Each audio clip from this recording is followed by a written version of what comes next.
Okay, 4.2.3. The equation of RS in the form y equals mx plus c. Now, RS is this line over here. Okay. For that, we need the m, like we need the gradient. Now, the gradient OP of this one, okay, we're going to use this gradient because they said RS of the larger circle is a tangent to the smaller circle at 0. So that means a tangent to a radius is 90 degrees. Okay, very important. So firstly, we're going to get this gradient.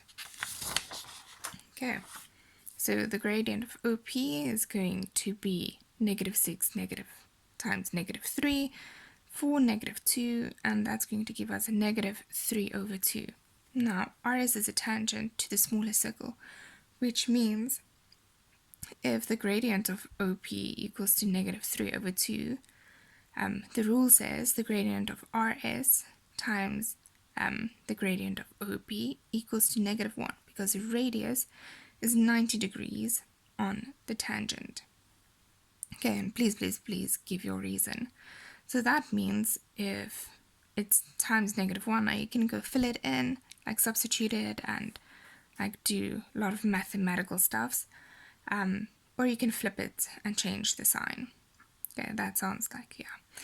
And anyway, so it's going to be the gradient of RS is 2/3, and if you substitute that in, it's going to be y equals 2/3x, and that's going to be a final answer. And now the question is, why not plus c?